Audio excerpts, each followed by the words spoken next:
अंगीठी की आंच पर रखी ये केतली उन जायकों से लबरेज है जिनका लुत्फ उठाने दूर दूर लोग इस गली का रुख करते हैं।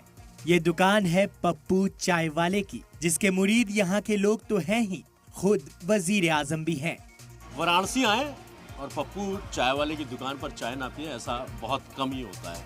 उसके पीछे की वजह यह है कि प्रधानमंत्री नरेंद्र दामोदर दास मोदी जब भी वाराणसी आते हैं, यूँ कहे ज़्यादातर चाय इसी दुकान से पीते हैं, पप्पू चाय वाले। प्रधानमंत्री जब चाय पीते हैं तो चाय बनाने का तरीका आप देख रहे होंगे, किस तरीके से चाय बनती है। बहुत आराम से हल्का पानी डाल के और ऊपर चाय पत्ती की छन्नी जो बनाई गई है, ये तरीका अपने आप में अलग है। अमूमन जो चाय बनती है तो पतीले के अंदर चाय पत्ती और दूध को एक साथ पका दिया जाता है, लेकिन यहाँ पानी अलग गर्म होता है, दूध अलग गर्म होता है और उसके बाद चाय पत्ती अलग होती है और गर्म पानी, खौलता हुआ पानी चाय में डालते हैं। मतलब एक चाय को इस तरीके से बनाने के 5 से 7 मिनट का ये प्रोसेस है सिर्फ। बाकी जो टाइम आप देखने को मिलेगा ये चाय बनाने का वो अलग है, वो टाइम अलग लगेगा। मतलब अगर आपको चाय पीनी है तो आपको कम से कम 15 मिनट का यहाँ पर इंतजार करना पड़ेगा। चाय बनाने का अंदाज भी ऐसा कि हर किसी को इस खुशबू से इश्क हो जाए। लोग सिर्फ चाय की चुस्की के लिए यहाँ पहुँच जाते हैं क्योंकि अब ये इनकी आदत में शुमार हो गया है। पहले जो यहाँ के लोग हैं जो बैठे हैं, जो चाय पी रहे हैं, उनसे ही बात कर लें। आज ऐसा चाय पीने के लिए आए हैं आप लोग यहाँ पर? चाय पीने ही आए हैं आप लोग? हाँ, चाय। क्या कोई खास वजह लगती है क्यों चाय यहीं पे क्यों ज्यादा? ना हमको पसंद है चाय, इसकी जगह आते हैं। चाय पसंद है? कुछ खास बात इनकी चाय में है? अच्छी लगती है, मतलब यहाँ की जिसकी आदत लग गया, जिसकी आदत लग गई। उनकी जो चाय बनाने की जो विधि है वो बड़ी पारंपरिक है। अच्छा। और उस चाय पीने से ये चीज़ें हैं कि जो चाय की जो असली रस है वो बना के देते हैं, और जिससे कि आपके जो चाय की जो हानिकारक चीज़ें हैं वो आपको न लगे, इस हेतु यहाँ जो चाय की जो रस है वो लेने हम लोग आते हैं। बात वाराणसी की हो तो ये बताना भी जरूरी हो जाता है कि चाय के साथ साथ सियासत भी यहाँ के लोगों के रगों में दौड़ती है। इसलिए नौजवान से लेकर बुजुर्ग तक चाय पर चुनावों की चर्चा करने यहाँ पहुँच जाते हैं। क्यों यहाँ ही क्यों चाय पीते हो? यहाँ की चाय की स्वाद कुछ अलग है और बनारस में ये चाय के साथ साथ राजनीति का भी प्रमुख अड्डा है। अच्छा, इस वजह से? यार तुम्हारी तो उम्र, कितनी उम्र होगी तुम्हारी? 23 साल। 23 साल है। चलो, मतलब शुरुआत हो चुकी है तुम्हारी राजनीतिक समझ पर। पहली वोटिंग भी हो चुकी है। अच्छा, पहली वोटिंग नगर निगम में। चलो, ये तो अच्छी बात है, राजनीति का भी अड्डा है। मतलब अगर इन जैसे युवा भी यहाँ पर आकर चाय की चुस्कियों के साथ राजनीतिक चर्चा में भाग लेते हैं तो अपने आप में एक बड़ी बात है। धीमी आंच पर जब चाय पकती है तो उसकी खुशबू से काशी की गलियां महक उठती है। ये भट्टी यानी कोयले पर तपती केतली के वॉर से जो निकलता हुआ धुआं आप देख रहे हैं, ये असल वजह है कि जब भट्टी में पक कर, चाहे वो पानी हो या दूध हो, जब चाय तैयार होती है तो चाय की चुस्कियों के साथ राजनीतिक गलियारों में जो है इन सब चीज़ों की भी चर्चा होती है।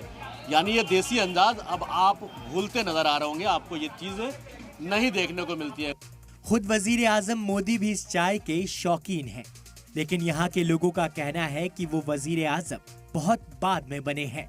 पप्पू की चाय के चाहने वाले उसके बहुत पहले से यहाँ पर हैं। पप्पू चाय वाले की दुकान क्यों खास आज? पप्पू चाय की दुकान खास आज से नहीं है, ये बहुत पुरानी दुकान है भैया जी। और दूसरी चीज, इनके दादा भी यही, दादा के समय से जो है ये दुकान चली आ रही है। इनके पापा पप्पू जी ने भी इसी को चलाया उसी रूप में। ये वजह तो नहीं है प्रधानमंत्री यहाँ आए चाय पी के गए इस वजह से? प्रधानमंत्री तो कल के आए हैं, चाय पिए हैं। अच्छा, आप लोग पहले से हैं? अरे प्रधानमंत्री तो कल के आए हैं, कल प्रधानमंत्री हुए हैं, और यहाँ तो न जाने कितने प्रधानमंत्री चाय पी करके चले गए। अच्छा, ऐसा भी है? Yes yes yes. इसी दुकान के बाहर वो मिसाल भी मिलती है जो हिंदुस्तान को सबसे खूबसूरत मुल्क बनाती है। काशी की गंगा जमनी तहजीब को करीब से जानना हो तो इस चाय के सामने राधा रसोई जरूर आइए, क्योंकि यहाँ जो तस्वीर आपको नजर आती है वो आज की सियासत में खो तो जरूर गई है, लेकिन लोगों के दिलों में जिंदा है। अब मैं आपको एक तस्वीर और दिखाता हूँ। जब मैं यहाँ पर आया तो मेरे सामने ये ढाबा एक दिखा, राधा रसोई है। यहाँ जब हम पहुँचे तो काशी को लेकर जिस तरीके से कहा यह जाता था कि यहाँ पर कण कण में शिव का वास है, लेकिन यहाँ पर सर्वधर्म संभव की जो मिसाल, आपसी भाईचारे की जो मिसाल, गंगा जमने तहजीब की जो मिसाल, हर धर्म को मानने वालों की जो मिसाल है, वो काशी में देखने को मिली। और मेरे लिए बहुत ही अचंभित करने वाली, बहुत ही मतलब हैरान करने वाली ये बात थी। उसके पीछे की वजह क्या है वो मैं आपको दिखा दूं। हम जब यहाँ अंदर आए तो यहाँ पर हमको सबसे पहले दिखा ये माता का मंदिर। अब आप सोच रहे होंगे इसमें ख़ास क्या है, माता का मंदिर है। ये एक तरफ माता का मंदिर है, उनका भोग लगा हुआ है इस टाइम, और ये पूजा अर्चना यहाँ पर किया जाती है। ये जो दुकान है वो राधा रसोई के नाम से, बाबा लस्सी भंडार। यहाँ पर मतलब यादव जी हैं जो चलाते हैं ये ढाबा, ये होटल चलाते हैं। हालांकि आपको यहाँ पर भीड़ नहीं दिखेगी, लेकिन दिन में और सुबह में यहाँ पे काफ़ी भीड़ होती है। लेकिन हम आए इसी वजह से जानबूझ के कि भीड़ ना मिले ज़्यादा यहाँ पर, क्योंकि हम जो आपको असल चीज़ दिखाना चाहते हैं वो दिखाए। तो ये आपने देखा माता का मंदिर। अब मैं दूसरी तस्वीर आपको दिखाता हूँ।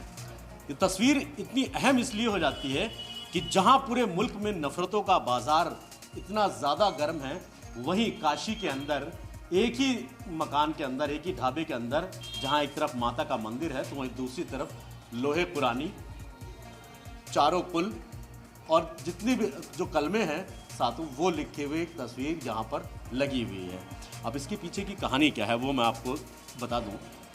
दरअसल जो यादव जी हैं उनकी माता जी का एक अटूट विश्वास है सर्वधर्म, यानी सभी धर्मों को मानने के लिए में वो किसी चीज़ में भेदभाव नहीं करती। उनका बड़ा एक अटल विश्वास रहा है, उन्होंने ये रखा था और तब से ये कई सालों से इसी तरीके से रखा था। साफ़ सफाई होती है, एक हरा कपड़ा है जिसको चादर कहते हैं, जो मज़ारों पे अमूमन चढ़ाई जाती है, वो चादर आप यहाँ देखेंगे। उसके बाद लोहे पुरानी यहाँ पर मौजूद है। लोहे पुरानी को कहा जाता है कि हिफाजत के लिए, इंसान की हिफाजत के लिए इमाम ज़ामिन का पूरा यहाँ मौजूद है, तावीज़ का पूरा यहाँ पर बना हुआ है, और ये सब चीज़ें यहाँ मौजूद हैं। तो मेरा असल मकसद ये था इस खबर को दिखाने का, आपको ये तस्वीर दिखाने का कि काशी जहाँ सिर्फ एक धर्म समूह की बात होती है, उसी काशी के अंदर, उसी बनारस के अंदर, उसी वाराणसी के अंदर आपको ऐसी ऐसी जगह मिलेंगी जहाँ पर हर मज़हब को लेकर आज भी जो दिलों में इज्जत है वो बरकरार रखी गई है। और शायद इसी वजह से इसी ज़मीन को हिंदुस्तान कहते हैं, और इस हिंदुस्तान जो एक गुलदस्ता है सभी तरह के फूलों को मिलाकर, इसी वजह से आज भी आबाद है। और ये उम्मीद है आने वाले कल की कि कल जो आज इस तरीके का माहौल बनाते हैं धर्म के नाम पर, चाहे वो राजनीति हो, चाहे वो माहौल ख़राब करने की बात हो, काशी में इस तरीके की तस्वीरें बहुत सुकून देती हैं। वीडियो जर्नलिस्ट महबूब खान के साथ सैयद मुबशिर, सलाम टीवी, वाराणसी।